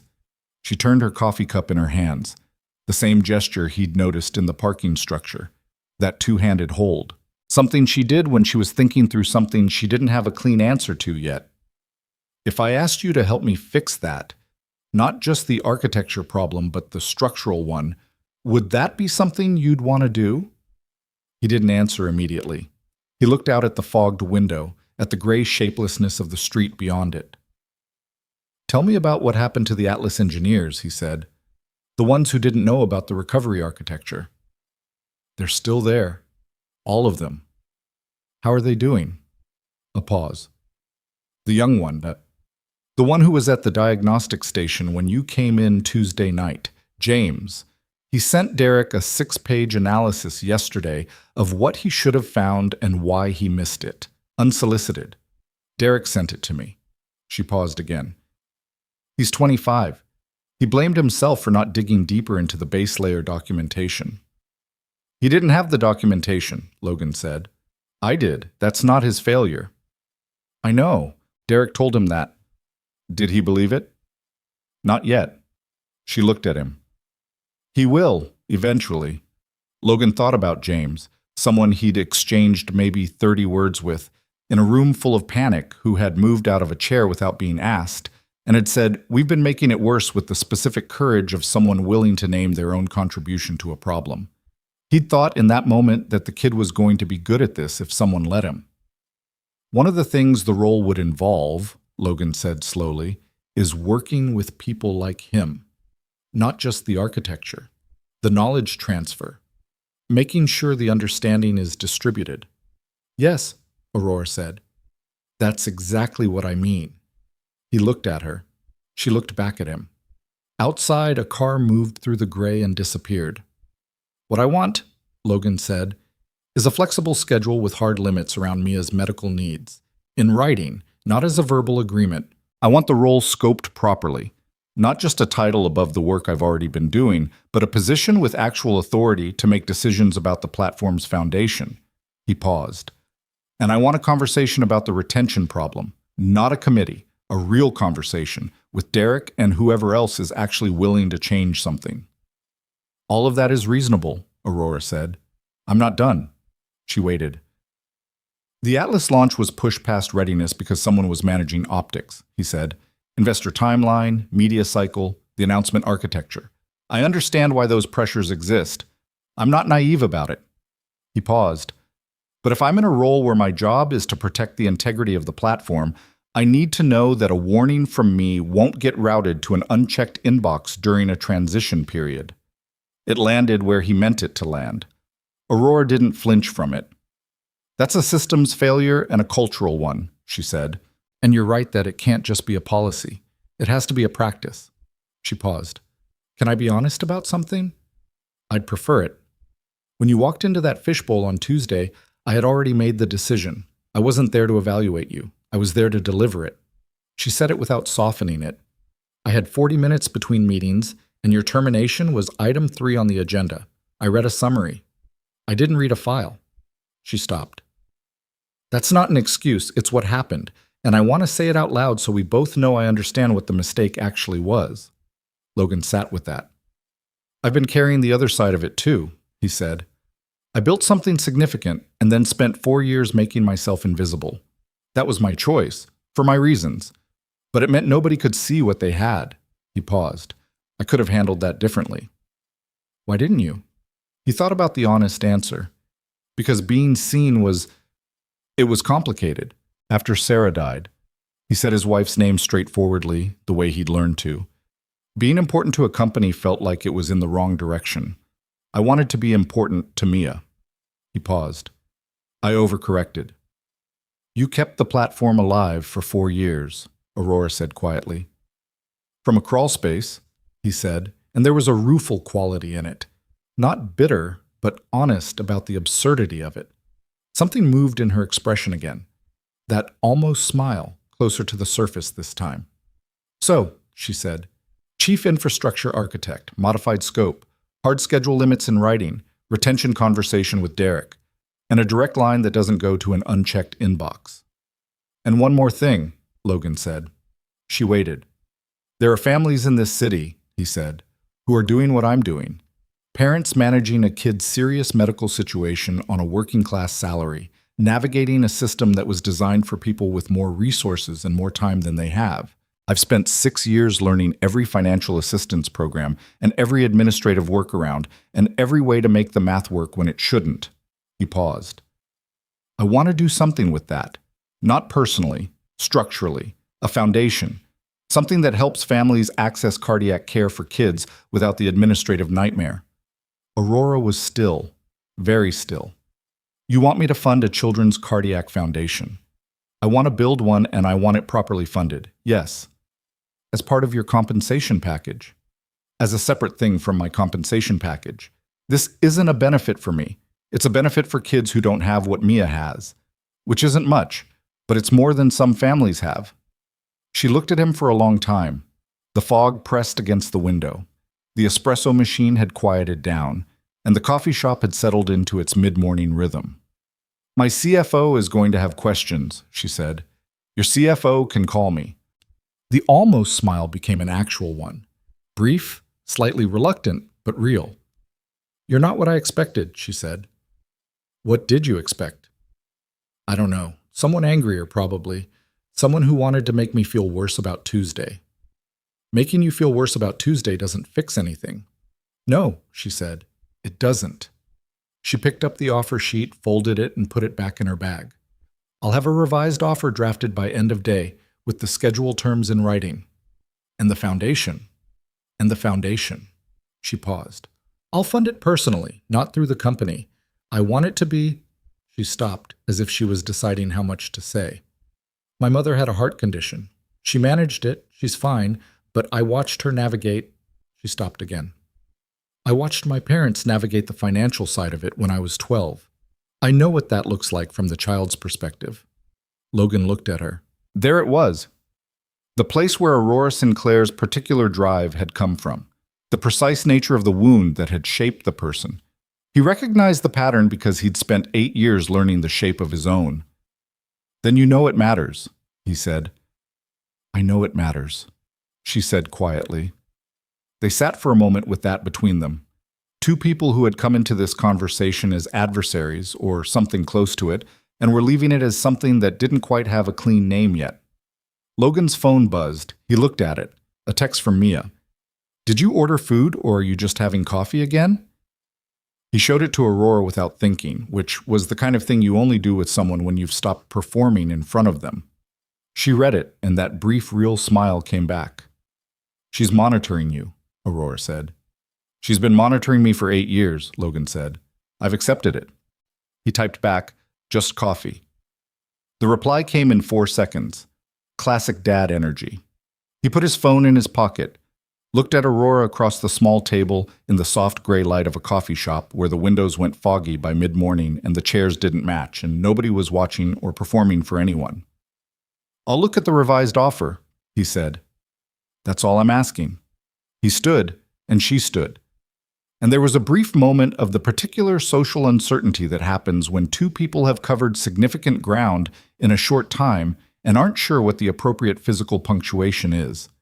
They landed on a handshake, which was slightly formal for what the conversation had actually been, and they both seemed to register that at the same time, which produced something slightly lighter than the previous hour had contained. Outside, the fog was starting to thin at the edges, the way it sometimes did by late morning, not burning off dramatically, just quietly backing away, the street coming into focus incrementally. Logan walked to his car. He sat in it for a moment before starting it, the way he sometimes did when he needed to let something settle. He thought about the offer, the schedule terms, the foundation, and what it could become if it was done properly. The families it could reach, the administrative nightmare it could reduce. The version of the support system that he'd had to build manually, appointment by appointment, form by form, that could be handed to someone on day one of their crisis instead of discovered slowly over months and years. He thought about Aurora and her mother, and the 12-year-old watching her parents navigate something frightening and coming out of it with the particular drive of a person who has decided that control is the answer to fear. He thought about Mia at home, probably reading her dragon book, the cardiac monitor running its steady quiet work on her nightstand, the camping trip in March sitting on the timeline like a fixed star. He started the car. The fog was still doing its thing. The city was still working out what kind of day it was going to be. Logan drove home, and for the first time in several days, the thing he was driving toward felt like more than just the absence of the thing he was driving away from. It felt, cautiously and without expectation, like something actual. The revised offer arrived at 4:47 p.m. that same day, which told Logan something about Aurora that the morning conversation had only suggested. That when she committed to something, she didn't let it sit. He read it at the kitchen table while Mia did homework across from him, her pencil making the soft scratching sound that meant she was working on something that required actual thought. The document was 14 pages. The schedule terms were on page 3, written in plain language rather than the kind of legal circumambulation that means yes but creates room for no. Mia's medical needs were referenced explicitly. Caregiver flexibility provisions, renewable annually, no performance impact classification, in language that someone had clearly thought about rather than generated from a template. The foundation framework was on page 11. Aurora had added things he hadn't asked for: a dedicated administrative coordinator, a partnership with Children's Medical Center already drafted in principle, pending approval, a board seat for Logan if he wanted it. He read that page twice. Mia looked up from her homework. "You're making the face again." "I'm reading." "You're making the face you make when something is better than you expected and you don't know how to feel about that." He looked at his daughter. She looked back at him with the serene accuracy of someone who has had 8 years of close observation and has never been discouraged from using the data. "The job offer is good," he said. "Are you going to take it?" He put the document down. Thought about the honest answer, which he always tried to give her even when it was complicated. "I think so. Yes." Mia nodded. She went back to her homework. Then, after a moment, "Dad, it's okay to want things again." He went very still. She didn't look up, just kept writing, her pencil moving across the page, her voice carrying the particular quietness of someone saying a thing they've been holding for a while. "I know you stopped wanting things for yourself after Mom," she said. "I know it felt like that wasn't supposed to be the point anymore. Just me. Just keeping me okay." She paused. "But I'm pretty okay. I'm getting more okay." She looked up then, and her eyes were serious in the way they got when she was being more than 8 years old. "You're allowed to have a life that's bigger than just taking care of me." Logan sat with that. He'd known, in the abstract way that people know things they haven't examined, that Mia understood more about the past 7 years than he'd given her credit for. She'd been 2 when Sarah died. She had no memory of her mother, only photographs and the stories Logan told her, the ones he'd worked hard to tell honestly rather than hagiographically, because Sarah had been a real person and deserved to be remembered as one. What she did have was a memory of her father, the specific version of him that had existed since the loss, the man who had engineered his entire life around her well-being and had done it without visible resentment and without ever making her feel like a burden, which had required, Logan knew, more sustained effort than she would probably ever fully understand. "How long have you been thinking about saying that?" he asked. "A while," she said. "I was waiting for the right time." "What made this the right time?" She considered this. "Because you came home from that coffee shop looking like someone who remembered that they used to be good at more than one thing." She put her pencil down. "The boss lady. Aurora. You like talking to her." "I respect her," he said carefully. "That's the same thing for you," Mia said with the confidence of someone who knows her subject. "You don't like people you don't respect, and you don't respect people you don't like. It's the same filter, just running in 2 directions." Logan looked at his daughter. He thought about all the things you can't protect a child from, and all the things they learn anyway, through proximity and attention and the particular education of watching someone they love navigate a life that didn't go the way anyone planned. "When did you get this good at people?" he asked. "I read a lot," she said, "and I watch you." She picked up her pencil again. "Say yes to the job, Dad. Build the foundation thing. Let something be good for a minute." He signed the offer letter that evening, scanned it, and sent it to Aurora's assistant. The reply came 12 minutes later, from Aurora directly, not the assistant. "Welcome back. See you Monday." He put his phone down and made dinner and didn't overthink it, which was something he was consciously choosing to practice. The 6 weeks between that Thursday and the electrophysiology study were not dramatic in the way the week of the launch had been. They were quieter than that, and harder in different ways, which is how the significant things usually work. The crisis is loud and contained, and then the real weight of it settles in during the ordinary time afterward. Logan started at Viridian on a Monday. He had an office on the 5th floor, his original floor, though a different space, remodeled since he'd last worked there in the way that offices get remodeled when a company grows and then gets acquired and grows again. He spent the first morning reading through the documentation that existed and cataloging the documentation that didn't. He spent the first week in meetings with Derek and the Atlas engineering team, beginning the longer project of the recovery architecture recalibration that he'd described to Aurora in the parking structure. James, the 25-year-old from the diagnostic station, was assigned to the recalibration project. He was quiet in the first meeting, which Logan suspected was still the residue of the self-blame he'd read in Derek's description of the 6-page analysis. On the second day, Logan gave him a section of the original architecture documentation to review and asked him to annotate it with questions. James came back with 41 questions. They were good questions. Several of them identified gaps that Logan hadn't explicitly addressed in the documentation and had simply carried in his own memory for years. "These are good," Logan told him. James looked like he wasn't sure how to receive that. "Some of them are probably obvious." "The obvious questions are the ones nobody writes down," Logan said, "because everybody assumes somebody else already asked them. That's how you end up with a 6-year-old recovery architecture that nobody knows about." He paused.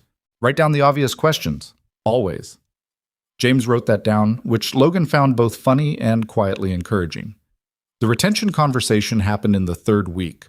Logan, Derek, and 2 senior engineers who had been at Viridian long enough to have watched the pattern Derek had described. It was not a comfortable meeting. It was honest, which was not the same thing as comfortable.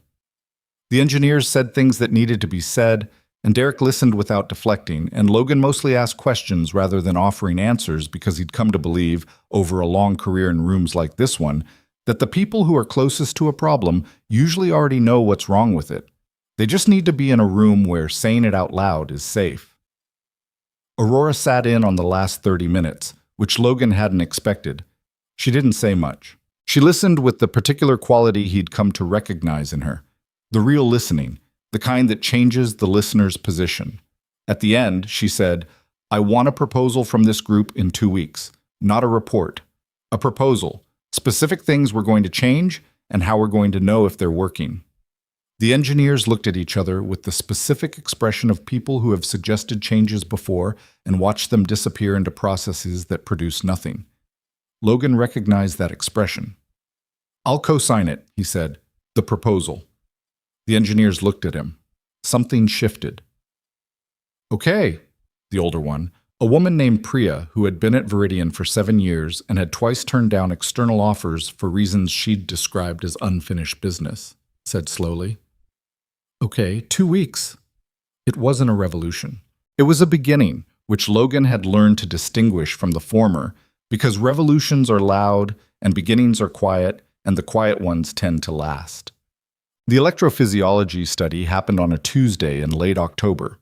Logan left work at noon, which was not a negotiation and did not feel like one, and drove to Children's Medical Center with Mia, who had packed her dragon book and a second book in case she finished the dragon one, and a bag of the specific crackers she liked, because she had learned to prepare for waiting rooms the way a competent person prepares for travel. The study took 4 hours. Logan sat in the waiting area for most of it, which was the specific kind of difficult that doesn't look difficult from the outside. Just a man in a chair reading nothing, watching the door. Mrs. Henderson had texted him 3 times before noon offering to come sit with him, which he'd declined twice and accepted the 3rd time. So she was there too, in the chair beside him, knitting something she'd never told him the destination of, and not asking him to talk, which was the right call. Dr. Osei came out at 3:40. Logan stood up. He read her face the way he'd been reading it for 3 years, and what he read was not the worst thing and not nothing. "The study gives us a clear picture," she said. "The arrhythmia pathway is well defined, which is actually good news. It means the ablation has a high likelihood of success. The anatomy is favorable." She paused. "I want to schedule the procedure for 6 weeks from now. That puts us in early December, well before the March camping trip." Logan exhaled. "The procedure is not without risk," Dr. Osei continued, because she was honest and he needed her to be. "We've talked about this, but the risk of the procedure is significantly lower than the risk of the arrhythmia pattern continuing to progress without intervention." She looked at him steadily. "I'm recommending we move forward. This is the right time." "Okay," Logan said. "Okay?" "I trust your read," he said. "I've always trusted your read." Dr. Osei nodded. She looked at Mrs. Henderson, who had set down her knitting, and then back at Logan. "Mia was asking questions in there," she said, with a quality in her voice that was close to admiration. "Good ones. She wanted to understand the electrical pathway. I drew her a diagram." "She keeps it," Logan said. "The diagrams. She has a folder." Dr. Osei smiled. "I know, she told me. She said she's going to be a cardiologist." Logan blinked. "She didn't tell me that." "She said she didn't want to make you feel weird about it." A pause. Her words. Logan stood in the waiting room of the cardiology wing and processed the fact that his daughter had decided on a life direction and had been considerate enough not to share it with him until it had been confirmed to a doctor, because she thought it might make him emotional, and she was managing his feelings.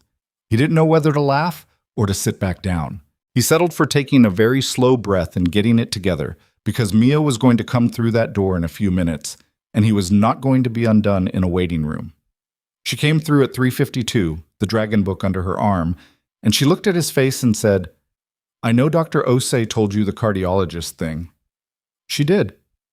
"Are you weird about it?" "A little," he said honestly.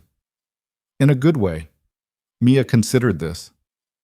"That's allowed," she said, and walked over and leaned against him briefly, which was her version of a hug in public, and then stepped back with the dignity of a person who has a reputation to maintain.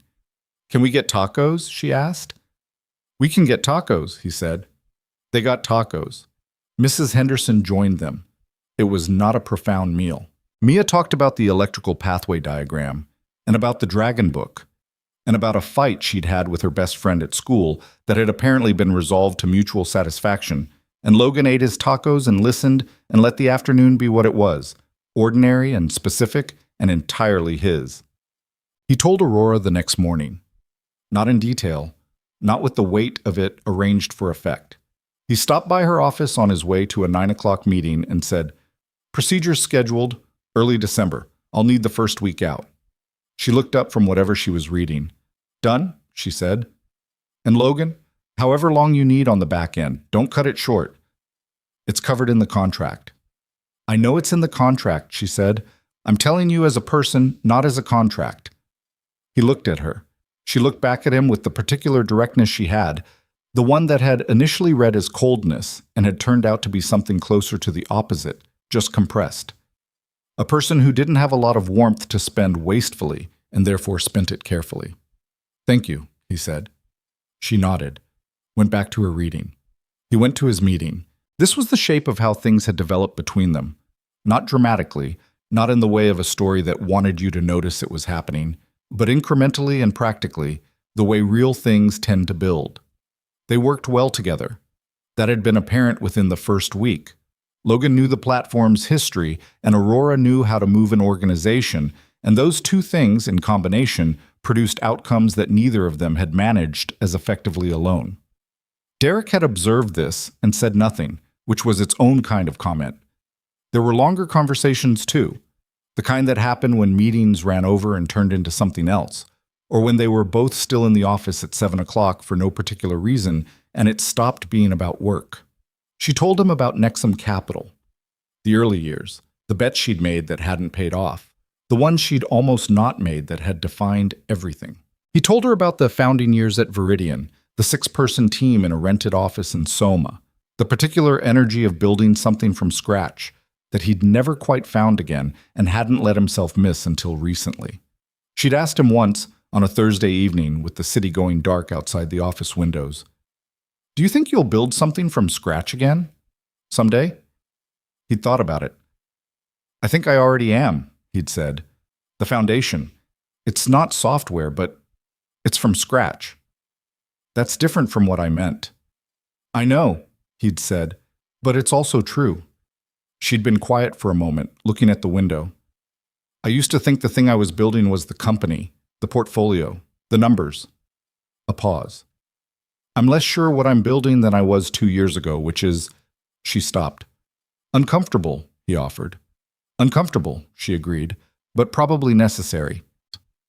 He'd looked at her then, at the person who had walked into a fishbowl 6 weeks earlier with a printed summary and a schedule to keep, and at the person who was sitting across from him now, a little less armored, a little less certain, a little more willing to occupy the uncertainty without filling it immediately with action. The change was real. It wasn't finished, and it wasn't performing, and those two things together made it worth something. He didn't say any of that. He just nodded, and they both looked at the city for a while, and that was enough. Odd. The procedure was on a Wednesday in the first week of December. Logan arrived at the hospital at 6 a.m. with Mia and her bag, and the specific crackers, and a new book he'd bought her the night before.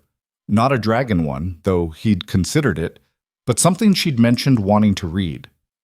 She'd looked at it in the car and said "Dad" in the tone that meant she was touched, and covering it with mild exasperation, which he had learned to accept as the warmest thing she reliably offered in high-stress moments. They did the prep. The nurses knew Mia at this point. She had the kind of relationship with the cardiology floor staff that comes from years of appointments and admissions, a familiar face in a place that most people hoped never to become familiar with. She was calm in the way she was always calm in here, the focused, pragmatic calm of someone who has learned that this place is on her side. Dr. Osei came in at 7:15 to walk them through the procedure one more time. Mia listened and asked 2 questions that were better than most of the questions adults asked. Dr. Osei answered them directly. At 7:55, they took Mia back. Logan sat in the family waiting area on the fourth floor and did the thing you do when someone you love is behind a door you can't follow them through. You sit and you wait, and you try to stay in the present tense rather than the conditional. He was not always successful at this, but he was better at it than he'd been at 26, or at 30, or at 32 in a different hospital corridor when the door had not opened the way he'd needed it to. Derek had texted at 8. Thinking of you both today. Not urgent. James figured out the partition recalibration issue. Wants to present it tomorrow. Kid's good. Logan had smiled at his phone and typed back, "Tell him I'll be there Friday." At 9:47, Aurora's name appeared on his screen. Not a call. A text. "Hope it's going okay." No need to respond. He responded anyway. Waiting. "She's okay so far." A pause, then, "She's going to be fine. She's built like you." He put his phone in his pocket and sat with that for a while. At 11:30, Dr. Osei came through the door. Logan stood up, and this time what he read on her face was different from every other time he'd read it in 3 years.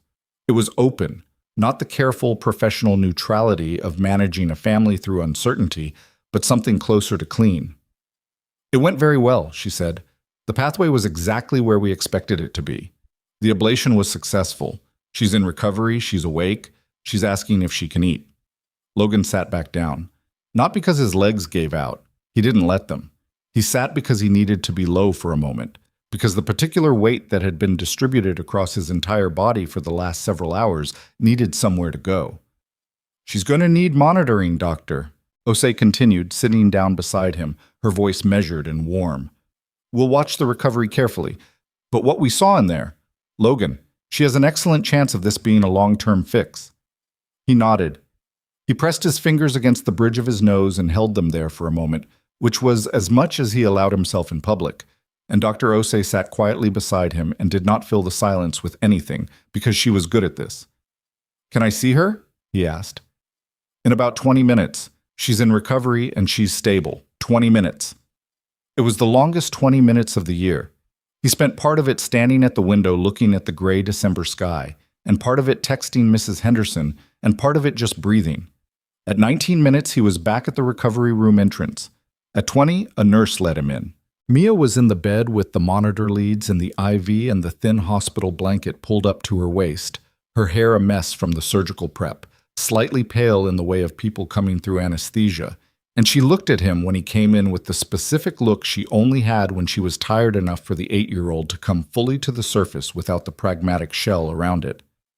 "Hi, Dad," she said. "Hey, Bug." He sat in the chair beside her bed and took her hand, and she let him, and didn't say anything about dignity. "How do you feel?" he asked. "Weird," she said. "But like, the okay kind of weird, not the bad kind." She paused. "Dr. Osei said it worked." "She did." Mia was quiet for a moment, then, "Dad, I think my heart's going to be okay." He held her hand and looked at the monitor above her bed. The steady green line of her heartbeat, regular and clear, doing the thing it was supposed to do. "Yeah," he said. "I think so too." The foundation launch happened in March, on a Saturday morning, in the atrium of Children's Medical Center. It was not a large event. That had been Logan's call. He'd pushed back on the publicity infrastructure that Nexum's communications team had initially proposed. The press releases and the camera setups, and the kind of coverage that turns a real thing into a performance of a real thing. What they had instead was 200 people, families who had been connected to the program in its first operating months, hospital staff, a few board members, Derek and Priya and James from Viridian, Mrs. Henderson in a good coat she'd bought specifically for the occasion, and Mia, who was 12 weeks out from the procedure and had been cleared for the camping trip and everything else, and who was wearing a blue dress she'd chosen herself and had strong opinions about. The foundation was called the Sarah Pierce Cardiac Care Fund. Logan had told Aurora the name 3 months earlier, and she had been quiet for a moment and then said, "That's right," in a voice that had something careful in it and hadn't asked him to explain further, which had been the right response. The program, in its first months, had served 43 families. It provided financial assistance for procedures and treatments, administrative support for navigating insurance and hospital billing, and a care coordinator who could do what Logan had spent 6 years learning to do manually: find the resources, make the calls, know which programs existed and how to access them. It was not a large operation. It was a precise one, built by someone who understood the problem from the inside. Patricia, the financial assistance coordinator from Children's Medical Center who had walked Logan through programs 5 years ago, was on the advisory board.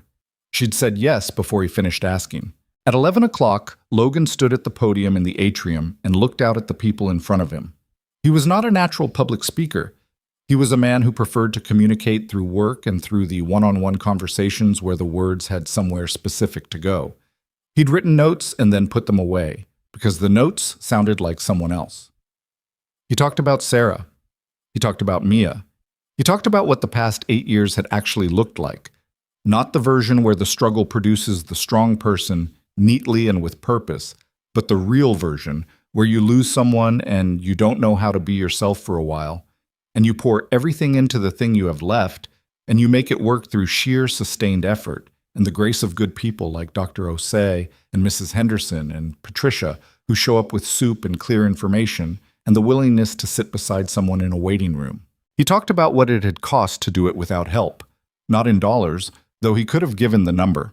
In the smaller things, the appointments missed because of scheduling conflicts he couldn't resolve, the nights lying awake running the math, the particular exhaustion of a parent who is the only buffer between a sick child and a system that is not designed to be navigated alone. This foundation exists, he said, because I needed it, and it didn't exist yet. That's the whole story. He paused. There are a lot of families sitting in a lot of waiting rooms right now who are doing what I did, holding everything together with information they had to find on their own, and time they didn't have, and money that wasn't quite enough.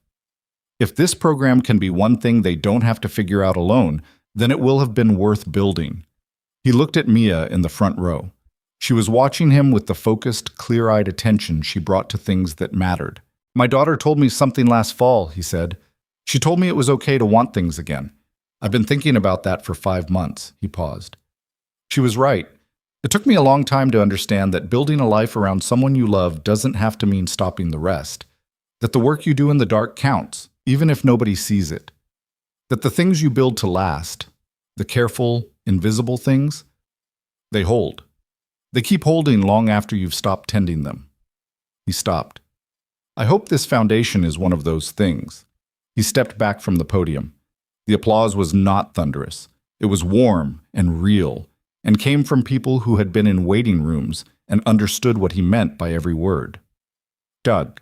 Afterward, in the atrium while people were eating and talking and a small cluster of kids were doing something chaotic near the beverage table, Aurora found him near the window. She'd been at the back of the room for the speech, which was where she always positioned herself at events. Not from modesty, Logan had come to understand, but from the habit of someone who preferred to watch the whole room rather than be watched. She was holding a cup of something, and she looked. He noticed this, as he'd learned to notice the things that moved across her face without announcement, like someone who had been moved by something and was deciding what to do with that. That was good, she said. It was honest, he said. Whether it was good, I don't know. When it's honest, it's usually good. She looked out the window at the gray March morning. Your speech, the part about building things in the dark. She paused. I've been thinking about that since October. Since the parking structure, honestly. What specifically? The idea that the most important work is invisible. She turned to look at him. I built my entire career on visibility, on making things measurable and visible and credited. I thought that was the discipline of it, knowing what you have, being able to quantify it. A pause. I walked into Viridian, and I had a summary, and I thought I was being disciplined, and I was missing the most important thing in the building. You learned from it, Logan said. I'm trying to, she said. That's not the same thing, but it's what I've got. He looked at her. This was something he appreciated about her, had come to appreciate over months of working beside her. She didn't dress up her failures into growth stories. She just said what had happened and what she was doing about it and left the narrative arc for someone else to construct. Aurora, he said, for what it's worth, you have learned from it. I've watched you." She was quiet for a moment. "How do you know?" "Priya," he said. "She was going to leave in October. She told Derek. She's not leaving. She told Derek that too." He paused. "James submitted a proposal for an independent documentation review process last week. He sent it directly to you instead of through Derek. 6 months ago, a 25-year-old engineer would not have believed he could do that." Aurora looked at him steadily. "You've been tracking this." "I pay attention to whether things hold," he said. "It's what I do." Something moved in her expression, not the almost smile, which he knew well by now, but something deeper than that. The specific look of a person who has been seen accurately and has decided to let it stand. "Can I tell you something?" she said. "Yes." "When I drove to that hospital parking structure in October," she said, "I told myself it was to make the job offer, that I needed to get ahead of it, close the loop." She paused. "That was true, but it wasn't the whole thing." She looked at the window again. "I think I needed to know if you were okay, after everything." She stopped. That's not a thing I usually do. Go find out if someone is okay." Logan was quiet for a moment. "Why did you this time?"